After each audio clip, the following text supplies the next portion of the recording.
இசாயா 31.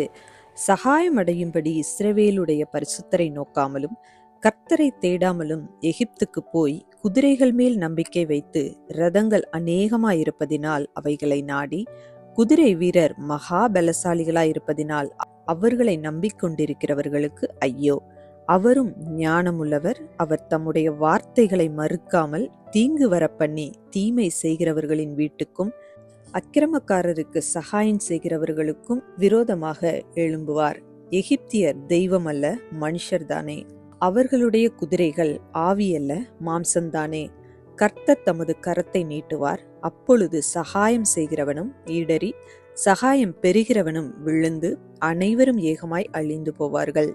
கர்த்தர் என்னுடனே சொன்னது, சிங்கமும் பாலசிங்கமும் தங்கள் இரையை பிடித்திருக்கும் போது கெர்ச்சித்து தங்களுக்கு விரோதமாய் கூப்பிடுகிற திரளான மேய்ப்பரின் சத்தத்தினாலே கலங்காமலும் அவர்கள் அமளியினாலே பணியாமலும் இருக்கிறது போல சேனைகளின் கர்த்தர் சீயோன் மலைக்காகவும் அதன் மேட்டுக்காகவும் யுத்தம் பண்ண இறங்குவார்.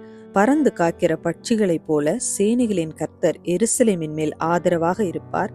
அவர் அதை காத்து தப்ப பண்ணுவார். அவர் கடந்து வந்து அதை விடுவிப்பார்.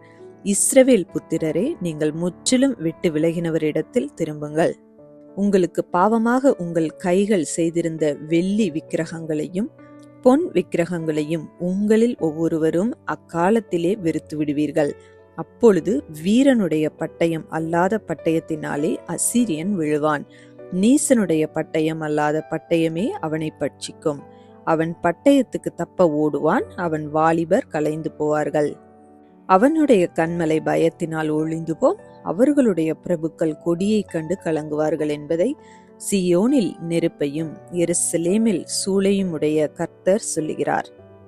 இந்த வீடியோ உங்களுக்கு பிடித்திருந்தால் லைக் பண்ணுங்க, உங்க ஃப்ரெண்ட்ஸுக்கு ஷேர் பண்ணுங்க. இன்னும் நம்ம சேனலை சப்ஸ்கிரைப் பண்ணலைன்னா மறக்காம சப்ஸ்கிரைப் பண்ணுங்க.